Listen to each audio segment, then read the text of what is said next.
மீது தந்தி நின்று வரவேற்பது ரஞ்சித். வங்கதேச பிரதமர் ராஜினாமா செய்துவிட்டு வெளிநாடு தப்பியோட்டம், ஈரான் இஸ்ரேல் இடையே போர் மூலம் அபாயம் என பரபரப்புகள் வரிசை கட்டிய நாள் இன்று. வங்கதேசத்தில் உள்நாட்டு கலவரம் தீவிரமடைந்ததால் பதவியை ராஜினாமா செய்துவிட்டு நாட்டை விட்டு தப்பி ஓடினார் பிரதமர் ஷேக் ஹசீனா.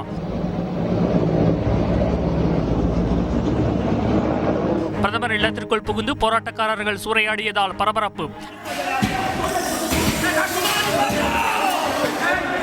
டெல்லி வந்தடைந்த நிலையில் லண்டன் செல்ல திட்டமிட்டிருப்பதாக தகவல். நாட்டை தங்களது கட்டுப்பாட்டின் கீழ் கொண்டு வந்தது வங்கதேச ராணுவம். இடைக்கால அரசு அமைக்கப்படும் என ராணுவ தலைமை தளபதி வேக்கர் உஸ் ஜமான் உறுதி. போராட்டக்காரர்கள் அமைதி காக்க வேண்டும் எனவும் வேண்டுகோள். வங்கதேச இந்திய எல்லையில் பாதுகாப்பை அதிகரித்து மத்திய அரசு நடவடிக்கை.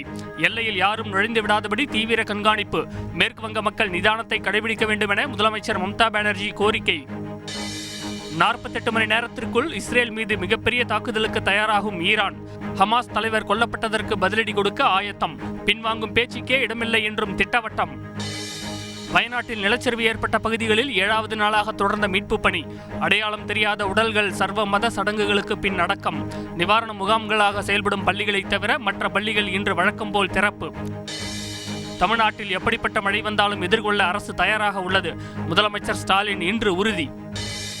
வீடு கட்டுவதற்கான கட்டிட அனுமதி கட்டணம் 100%க்கும் மேல் உயர்த்தப்பட்டதற்கு வலுக்கும் கண்டனம். ஒரேடியாக உயர்த்தவில்லை என்று அமைச்சர் KN நேரு இன்று விளக்கம். நெல்லை மாநகராட்சி மேயர் தேர்தலில் திமுகவின் ராமகிருஷ்ணன் 30 வாக்குகள் பெற்று வெற்றி. எதிர்த்து போட்டியிட்ட திமுகவிலிருந்து நீக்கப்பட்ட பவுல்ராஜ் 23 வாக்குகளை பெற்றதால் பரபரப்பு. கோவை மாநகராட்சி திமுக மேயர் வேட்பாளராக ரங்கநாயகி இன்று அறிவிப்பு.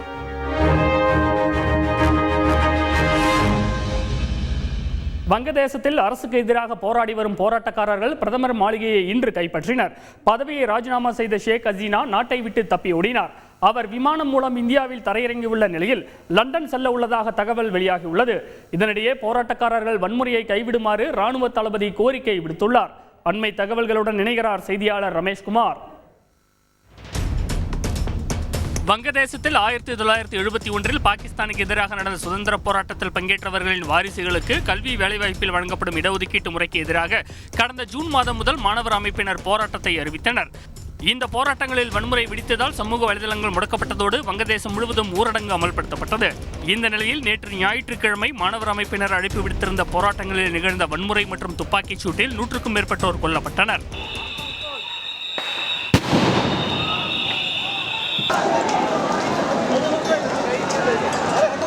இதனால் கடும் சின்னத்தோடு தலைநகர் டாக்கா நோக்கி இன்று பேரணியாக சென்ற லட்சக்கணக்கான போராட்டக்காரர்கள் பாதுகாப்பை மீறி பிரதமர் மாளிகைக்குள் நுழைந்து சூறையாடினர்.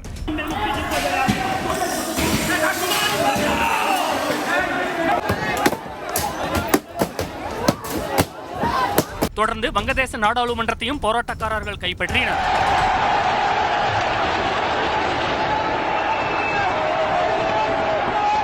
இதனிடையே பிரதமர் மாளிகையிலிருந்து வெளியேறிய ஷேக் ஹசீனா பதவியை ராஜினாமா செய்துவிட்டு ராணுவ ஹெலிகாப்டர் மூலம் வங்கதேசத்தை விட்டு தப்பி ஓடினார்.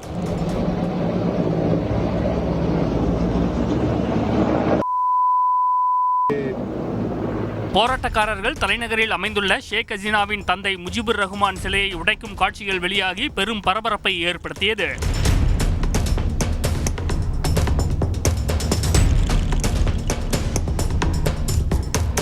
ஷேக் ஹசீனா வெளியேறியதை அடுத்து நாட்டின் நிர்வாகத்தை கையில் எடுத்த வங்கதேச ராணுவ தளபதி வேக்கர் உஸ் ஜமான் போராட்டக்காரர்கள் வன்முறையை கைவிட்டு அமைதிக்கு திரும்ப அழைப்பு விடுத்தார். இந்த கடினமான நேரத்தில் வங்கதேச மக்களின் ஒத்துழைப்பை எதிர்பார்க்கிறோம். அனைவரின் பிரச்சனைகளும் தீர்த்து வைக்கப்படும். மாணவர்கள் போராட்டத்தை கைவிட்டு வீடுகளுக்கு செல்ல வேண்டும் என கேட்டுக்கொள்கிறேன். ஷேக் ஹசீனா பயணித்த விமானம் டெல்லி அருகே காசியாபாத்தில் உள்ள ஹிண்டன் விமானப்படை தளத்தில் தரையிறங்கியது. அவர் தொடர்ந்து லண்டன் செல்ல திட்டமிட்டிருப்பதாக தகவல் வெளியாகியுள்ளது. ரமேஷ்குமார், வங்கதேசத்தில் உள்ள இந்தியர்களை மீட்க மத்திய அரசு எடுத்துள்ள நடவடிக்கை என்ன? எல்லை பாதுகாப்பு நிலவரம் பற்றிய கூடுதல் விவரங்கள் சொல்லுங்க. இந்தியாவின் மிக நெருங்கிய அண்டை நாடான வங்கதேசத்தில் ஏற்பட்டுள்ள உள்நாட்டு கிளர்ச்சியும் அதன் தொடர்ச்சியாக அந்நாட்டு பிரதமராக இருந்த ஷேக் ஹசீனா தன்னுடைய பதவியை ராஜினாமா செய்திருப்பதும் இந்தியாவிலும் கவலைகளையும் சலசலப்பையும் ஏற்படுத்தியுள்ளது. அடுத்த உத்தரவு வரும் வரை இந்தியர்கள் யாரும் வங்கதேசத்திற்கு பயணம் மேற்கொள்ள வேண்டாம் என இந்தியர்களுக்கு மத்திய அரசு அறிவுறுத்தலை வழங்கியுள்ளது. மேலும் வங்கதேசத்தில் உள்ள இந்தியர்கள் அதீத எச்சரிக்கையுடன் இருக்குமாறும் தேவையற்ற பயணங்களை தவிர்க்கும்படியும் டாக்காவில் உள்ள இந்திய தூதரகத்தோடு எப்போதும் தொடர்பில் இருக்கும்படியும் இந்திய அரசு அறிவுறுத்தலை வழங்கியுள்ளது. வங்கதேசத்தில் உள்ள இந்தியர்கள் தொடர்பு கொள்ள ஏதுவாக அவசரகால உதவி எண்களையும் இந்திய அரசு அறிவித்துள்ளது. வங்கதேசத்தில் ஏற்பட்டுள்ள உள்நாட்டு கிளர்ச்சியை தொடர்ந்து அண்டை நாடு என்கிற அடிப்படையில் இந்திய நாட்டு இராணுவம் உச்சபட்ச உஷார் நிலையில் வைக்கப்பட்டுள்ளது. அங்குள்ள சூழ்நிலையை இந்தியா மிக உன்னிப்பாக கண்காணித்து வருகிறது.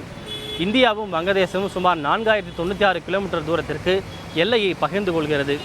வங்கதேசத்தில் ஏற்பட்டுள்ள அசாதாரணமான சூழ்நிலையை தொடர்ந்து இந்தியா வங்கதேச எல்லைப் பகுதியில் கண்காணிப்பை தீவிரப்படுத்தும்படியும் உச்சபட்ச உஷார் நிலையில் இருக்குமாறும் தன்னுடைய அனைத்து அலகிற்கும் எல்லை பாதுகாப்பு படை எச்சரிக்கையை வழங்கியுள்ளது. ரஞ்சித், கூடுதல் விவரங்களுக்கு நன்றி ரமேஷ்குமார்.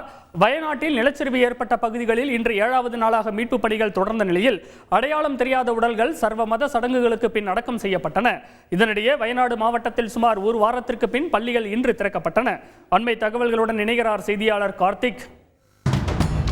கேரள மாநிலம் வயநாட்டில் கொட்டி தீர்த்த கனமழையால் முண்டகை, சூரல்மலை, ஆரன்மலை மலை கிராமங்களில் கடந்த 30ஆம் தேதி அதிகாலை பெரும் நிலச்சரிவு ஏற்பட்டது. இந்த நிலச்சரிவில் சிக்கி உயிரோடு மண்ணில் புதைந்து நூற்றுக்கணக்கானோர் மாயமாகியுள்ள நிலையில் அவர்களை தேடும் பணி இன்று 7வது நாளாக தொடர்ந்து நடைபெற்றது. இந்திய ராணுவம், கேரள மீட்புக் குழு மற்றும் தன்னார்வலர்கள் என 1300க்கும் மேற்பட்டோர் இன்றும் மீட்புப் பணிகளில் ஈடுபட்டனர்.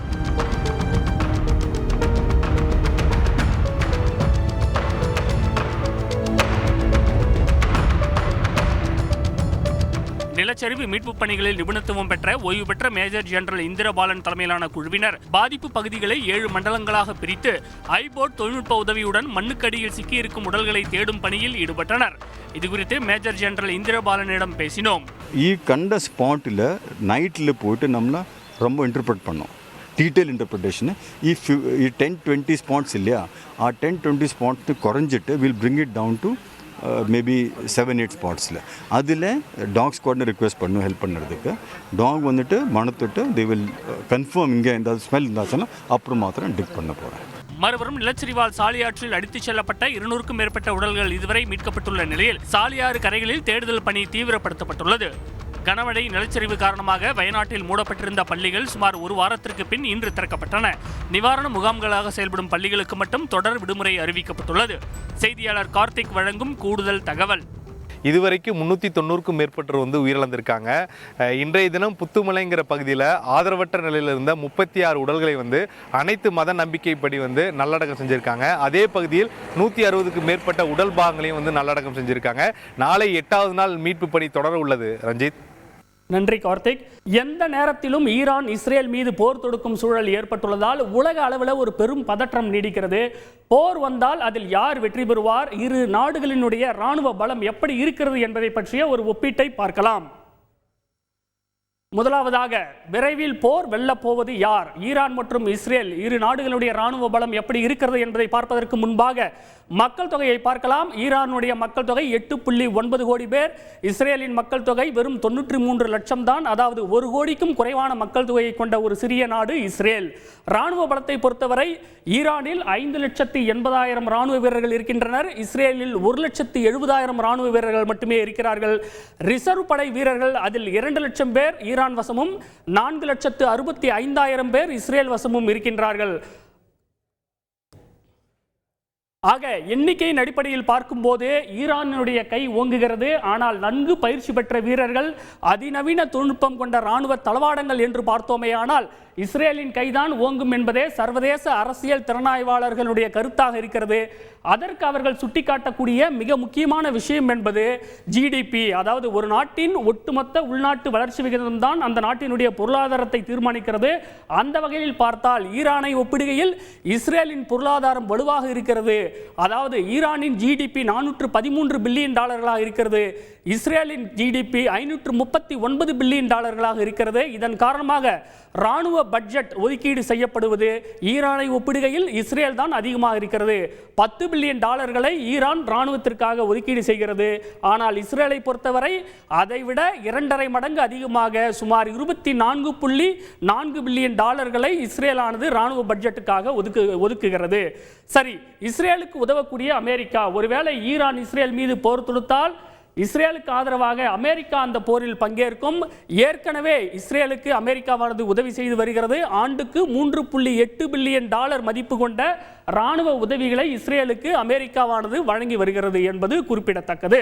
விமானப்படையை பொறுத்தவரை ஈரான் வசம் 551 போர் விமானங்கள் இருக்கின்றன. இஸ்ரேல் வசம் 612 போர் விமானங்கள் இருக்கின்றன. நீண்ட தூர ஏவுகணைகள், அதாவது ஈரான் மற்றும் இஸ்ரேல் இடையே மிக குறைந்த தூரமே 1000 கிலோமீட்டருக்கு மேலாக இருக்கிறது. அப்படி பார்த்தால் வான்வழி தாக்குதல் என்பதுதான் இந்த போரில் வெற்றி யாருக்கு என்பதை தீர்மானிக்கக்கூடிய மிக முக்கிய சக்தியாக இருக்கும் என்று பார்க்கப்படுகிறது. அந்த வகையில் ஈரான் வசம் வான்வழி தாக்குதலுக்காக சஜில் 2 என்ற நீண்ட தூர ஏவுகணை இருக்கிறது. இது 2400 கிலோமீட்டர் தூரம் இருக்கக்கூடிய இலக்கை கூட துல்லியமாக சென்று தாக்கும் திறன் கொண்டது. இஸ்ரேல் வசம் இருக்கக்கூடிய ஏவுகணையானது ஜெரிகோ 3 என்ற ஏவுகணை தான். இது 5000 கிலோமீட்டருக்கு அப்பால் இருக்கக்கூடிய இலக்கை கூட துல்லியமாக தாக்கும் திறன் கொண்டதாக இருக்கின்றது. பீரங்கிகள் 1613 பீரங்கிகள் ஈரான் வசம் இருக்கின்றது. இஸ்ரேல் வசம் 3500 பீரங்கிகள் இருக்கின்றன. கடற்படையை பொறுத்தவரை 23 நீர்மூழ்கி கப்பல்கள் ஈரான் வசம் இருக்கின்றன. இஸ்ரேல் வசம் 3 டால்பின் வகை நீர்மூழ்கி கப்பல்கள் இருக்கின்றன. இது தவிர ரோந்து கப்பல்கள் பலவும் இருக்கின்றன. ஆக மொத்தம் எண்ணிக்கையானது 30ஐ தாண்டுகிறது. சரி, ஈரானுடைய முக்கியமான கூட்டாளி யார் என்று பார்க்கும்போது, எப்படி இஸ்ரேலுக்கு ஆதரவாக அமெரிக்கா களமிறங்கும், அமெரிக்கா எல்லா வகையிலும் உதவியை செய்யுமோ, அதுபோல ஒருவேளை இஸ்ரேல் மீது ஈரான் தாக்குதல் நடத்தும் போது அந்த பதில் தாக்குதலை எதிர்கொள்வதற்காக ஈரானுடைய முக்கிய கூட்டாளி லெபனானை தலைமையிடமாக கொண்டு இயங்கக்கூடிய ஹிஸ்புல்லா அமைப்பு மிகவும் சக்தி வாய்ந்த ஒரு அமைப்பாக இருக்கிறது. இந்த அமைப்பின் வசம் 70,000 ராக்கெட்டுகள், ஏவுகணைகள் இருக்கின்றன. இது இஸ்ரேலுக்கு மிக பெரும் சவாலாக இருக்கும் என்று எதிர்பார்க்கப்படுகிறது.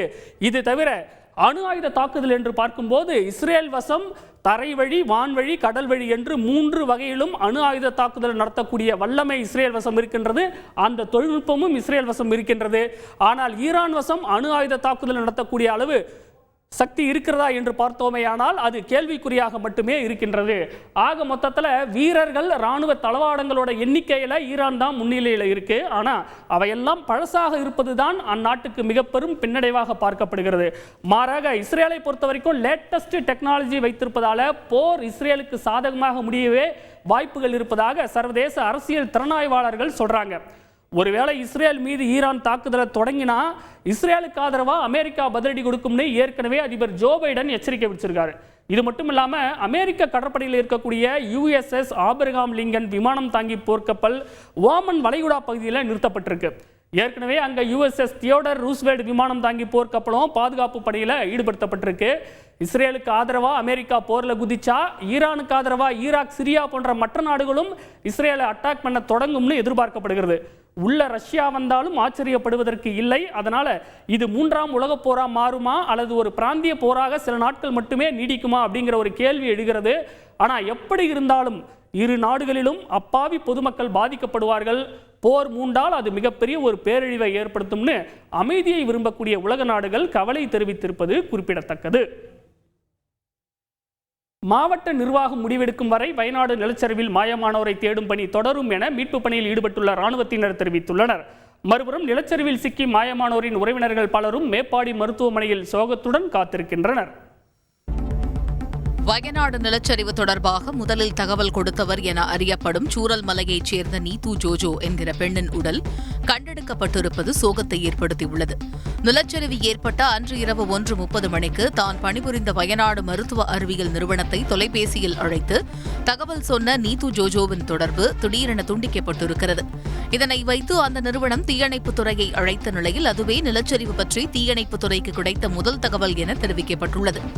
தங்களது நண்பர்களின் நிலை குறித்து தெரியாததால் அவர்களை தேடி மேப்பாடி அரசு மருத்துவமனைக்கு வந்த ஜாகிர், ஜேஷ் ஆகிய இளைஞர்கள் மருத்துவமனையில் வைக்கப்பட்டுள்ள உடல்களை அடையாளம் காண வருபவர்களுக்கு உதவி செய்து வருவது நெகிழ்ச்சியை ஏற்படுத்தியுள்ளது. தங்களது நண்பர்கள் 7 பேரை காணவில்லை என கூறும் இந்த இளைஞர்கள் உயிரிழந்தவர்களை தேடி பரிதவிக்கும் மக்களுக்காக மருத்துவமனையிலேயே இருப்பதாக கூறியுள்ளனர். என்னுடைய குடும்பத்தை சேர்ந்தவங்க, சொந்தக்காரங்க நிறைய பேர் இறந்துட்டாங்க. என்னோட நண்பர்கள் 7 பேரை காணோம். விட்டு போக மனசு வரல. பாதிக்கப்பட்டவங்க அவங்களோட உறவினர்களை தேடி வரும்போது மனசு கேட்கல. சம்பவம் நடந்த மறுநாள் வந்தோம். இன்னும் இங்கேயே தான் இருக்கோம். தூங்க கூட முடியல. சூரல்மலை நிலச்சரிவு பாதிப்புக்கு பின் வீடுகளை அடையாளம் காட்டுவது மற்றும் பாதிப்புகளை மதிப்பிடும் பணிகள் நடைபெற்று வருகின்றன. நிலச்சரிவில் தாய் உயிரிழந்த நிலையில் தங்களது வீட்டை அடையாளம் காண்பிக்க தந்தையுடன் வந்த சிறுவன் உருக்குலைந்த வீட்டில் இருந்து தனது நோட்டு புத்தகங்களை கொண்டு சென்றார். இதுகுறித்து அந்த சிறுவனின் தந்தை சாபு கூறுகையில், எங்கள் வீட்டில் இருந்த 5 பேரை காணலை, எல்லோரும் போயிட்டாங்க. என் சொந்தக்காரங்களோட நிலைமையும் இதுதான். அவங்களோட வீடு கூட இருந்த இடம் தெரியலை. இயற்கை பேரிடரை முன்கூட்டியே அறியும் திறன் விலங்குகள், பறவைகளுக்கு இருப்பதாக சொல்லப்படுகிறது. இந்நிலையில் கிங்கினி எனும் தமது வளர்ப்பு கிளி நிலச்சரிவுக்கு முன் கூண்டுக்குள் அமைதி இழந்து கூச்சலிட்டு சிறகை அடித்துக் கொண்டதாகவும் அதனை பார்த்து தாங்கள் பாதுகாப்பான இடத்திற்கு சென்றதாகவும் சூரல்மலையைச் சேர்ந்த வினோத் கூறியிருப்பது வியப்பை ஏற்படுத்தியுள்ளது. இதனிடையே நிலச்சரிவில் உருக்குலைவதற்கு முன்பு அழகாக காட்சியளித்த முண்டக்கை பகுதியின் வீடியோ காட்சிகள் வெளியாகியுள்ளன.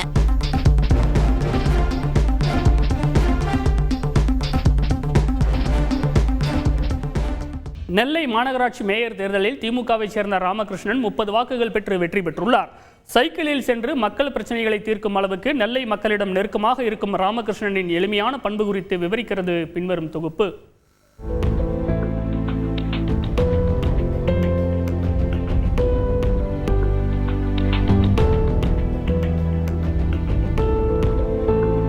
ஆடம்பரமும் ஆர்ப்பரிப்பும் இல்லாத எளிமையான தோற்றம், சைக்கிளிலேயே பம்பரமாக சுழன்று தமது வார்டு மக்களின் குறைகளை கேட்டறிந்து தீர்வு காணும் அர்ப்பணிப்பு, இவைகள்தான் நெல்லை மேயராக வெற்றி பெற்றுள்ள கிட்டு என்கிற ராமகிருஷ்ணனின் அடையாளம்.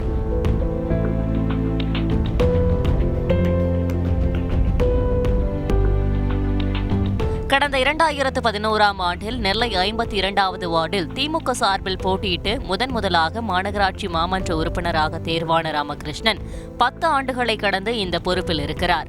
கவுன்சிலராக வெற்றி பெற்ற உடனேயே சொகுசு கார், ஆடம்பரமான வீடு என மாறிவிடும் பலர் இருக்கும்போது 35 ஆண்டுகளுக்கு முன் வாங்கிய பழைய சைக்கிள் தான் இன்றளவும் ராமகிருஷ்ணன் பயன்படுத்தும் ஒற்றை வாகனம்.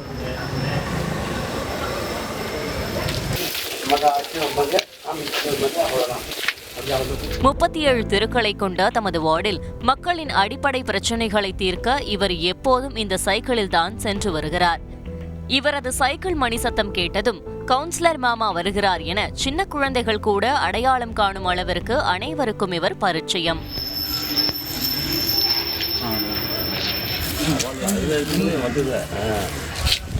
இது மட்டுமின்றி மக்கள் பிரச்சினைகளுக்காக மாநகராட்சி மாமன்ற கூட்டத்தில் தரையில் அமர்ந்து தர்ணா போராட்டம் உட்பட பல்வேறு போராட்டங்களையும் இவர் நடத்தியிருக்கிறார்.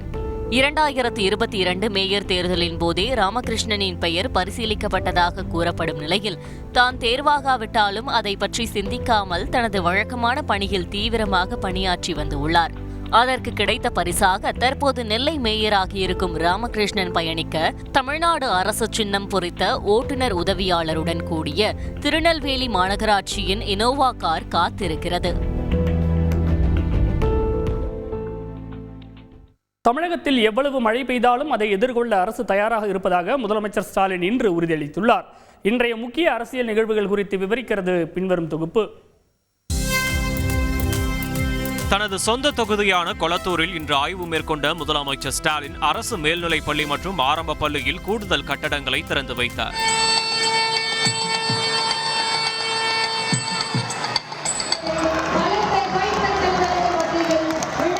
தொடர்ந்து செய்தியாளர்களிடம் பேசிய அவர், தமிழகத்தில் எவ்வளவு மழை பெய்தாலும் அதை எதிர்கொள்ள அரசு தயாராக இருப்பதாக உறுதியளித்துள்ளார். எப்படிப்பட்ட மழை வந்தாலும் சந்திப்பதற்கு இந்த அரசு தயாராக இருக்கு. சார், அமைச்சர் உதயநிதி ஸ்டாலின் அமைச்சர் உதயநிதி ஸ்டாலின் துணை முதலமைச்சர் ஆகணும்னு பல்வேறு கோரிக்கைகள் வலுத்திருக்கு. முதலமைச்சர் பரிசீலிப்பாரா? வலுத்திருக்கு தவிர பழுத்து. வயநாடு நிலச்சரிவை பேரிடராக அறிவிக்காத மத்திய அரசை விமர்சித்த அமைச்சர் துரைமுருகன், அவர்களுக்கு இருப்பது இதயமா கல்லா என தெரியவில்லை என்று ஆதங்கம் தெரிவித்தார். கேரளத்தில் நடந்த துயர சம்பவம் அதை கூட நாங்கள் பேரிடராக கருத மாட்டேன். அவர்கள் இதயத்தில் இருப்பது இதயமா கல்லா என்று தெரியாது. வயநாட்டில் உள்கட்டமைப்பை உருவாக்கவில்லை என ராகுல் காந்தியை நாம் தமிழர் கட்சி ஒருங்கிணைப்பாளர் சீமான் விமர்சித்திருந்த நிலையில் அதற்கு காங்கிரஸ் மாநில தலைவர் செல்வ பெருந்தகை இன்று பதிலடி கொடுத்துள்ளார். எந்த நாடாளுமன்ற உறுப்பினர் செய்யாதையா 5 லட்சம் வாக்கு வித்தியாசத்தில் வெற்றி பெற வைத்தாங்க. அவரை போய் எங்கேயாவது ஜெயிச்சுட்டு வர சொல்லியே. காங்கிரஸ் அங்கே நிற்க ஜெயிக்கிறதெல்லாம் எங்கேயாவது போய் ஜெயிச்சுட்டு வந்து பேச சொல்லுங்க. பட்டியலின மற்றும் வன்னியர் சமூகத்தினர் முன்னேறினால்தான் தமிழகம் முன்னேற்றம் அடையும் என பாமக தலைவர் அன்புமணி ராமதாஸ் குறிப்பிட்டுள்ளார். எம்பிசி என்னைக்கு உருவாகுதோ 89 இருந்து எங்களுக்கு வெள்ள அறிக்கை கொடுங்க. எந்த சமுதாயத்திற்கு என்னென்ன வேலைகள் கிடைச்சிருக்கு, என்னென்ன படிப்பு கிடைச்சிருக்கு. வீட்டு வரைபட அனுமதி கட்டணத்தை 2 மடங்குக்கு மேல் உயர்த்தி இருப்பது அதிர்ச்சி அளிப்பதாக தமிழக அரசுக்கு பாஜக மாநில தலைவர் அண்ணாமலை கண்டனம் தெரிவித்துள்ளார். அதே சமயம் வீட்டு கட்டிட வரைபட அனுமதி கட்டணம் உயர்வு குறித்து அமைச்சர் KN நேரு விளக்கமளித்துள்ளார். கிரவுண்டு ரேட் எடுத்து அந்த ரேட்டுக்கு தகுந்த மாதிரி ஃபிக்ஸ் பண்ணியிருக்காங்க. வேல்யூ கிரவுண்ட் ரேட்டு கூட இருந்ததுன்னா கொஞ்சம் கூட இருக்கும். ஆகா 100 ரூபாய்க்கு மேலே இல்லை, சென்னையிலேயே 100 ரூபா தான், அதுக்கு மேலெல்லாம் இல்லை. தொழில் முதலீடுகளை ஈர்ப்பதற்காக முதல்வர் ஸ்டாலின் வரும் 22ஆம் தேதி அமெரிக்கா புறப்பட உள்ளதாக கூறப்பட்ட நிலையில் பயண தேதி வரும் 27ஆம் தேதியாக மாற்றப்பட்டுள்ளது. செய்தியாளர் பாஸ்கரன் வழங்கும் கூடுதல் தகவல். அமெரிக்க பயணத்தின் போது 4 புரிந்துணர்வு ஒப்பந்தங்கள் மேற்கொள்ள திட்டமிடப்பட்டிருக்கிறது. அமெரிக்காவில் இருக்கக்கூடிய தொழில் அதிபர்களையும் அமெரிக்க வாழ் தமிழர்களையும் சந்தித்து தமிழகத்தில் தொழில் தொடங்க அழைப்பு விடுக்க உள்ளார் தமிழக முதல்வர். ரஞ்சித். நன்றி பாஸ்கரன். சென்னையை அடுத்த தாம்பரத்தில் தூய்மை பணியில் ஈடுபட்டிருந்த தொழிலாளி அதிவேகமாக வந்த மினி லாரி மோதி சம்பவ இடத்திலேயே உயிரிழந்தார். அவரது உடலை பார்த்து குடும்பத்தினரும் சக ஊழியர்களும் கதறி எழுந்தது பெரும் சோகத்தை ஏற்படுத்தியது. இந்த சம்பவத்தின் பின்னணி குறித்து செய்தியாளர் மீரான் வழங்கிய தகவல்கள் இவை. தாம்பரம் மாநகராட்சி பகுதியில் தூய்மை பணிகளை ஒப்பந்தம் எடுத்துள்ள தனியார் நிறுவனம் மகாராஷ்டிரா மற்றும் கர்நாடகா மாநிலங்களைச் சேர்ந்த தொழிலாளர்களை தூய்மை பணியில் ஈடுபடுத்தி வருகிறது. கர்நாடக மாநிலத்தைச் சேர்ந்த 35 வயதான தர்மண்ணா மனைவி அனிதா மற்றும் 5 குழந்தைகளுடன் தாம்பரம் கடப்பேரி பகுதியில் தங்கியிருந்து துப்புரவு பணிகளில் ஈடுபட்டு வந்தார். இந்நிலையில் இன்று காலை வழக்கம் போல் தர்மண்ணா தனது மனைவி அனிதா மற்றும் சக பணியாளர்களுடன் தாம்பரம் முடிச்சூர் சாலையில் குப்பைகளை அகற்றும் பணியில் ஈடுபட்டு உள்ளார். அப்போது கோயம்பேட்டிலிருந்து காய்கறி ஏற்றி வந்த மினி லாரி ஒன்று தூய்மை பணியில் ஈடுபட்டிருந்த தொழிலாளர்கள் மீது அதிவேகமாக மோதியுள்ளது. இதில் தர்மண்ணா உடல் நசுக்கி சம்பவ இடத்திலேயே உயிரிழந்தார். அவரது உடலை பார்த்து மனைவி அனிதாவும் சக தொழிலாளர்களும் நெஞ்சில் அடித்துக் கொண்டு கதறி அழுதது காண்போரை கண்கலங்க செய்தது.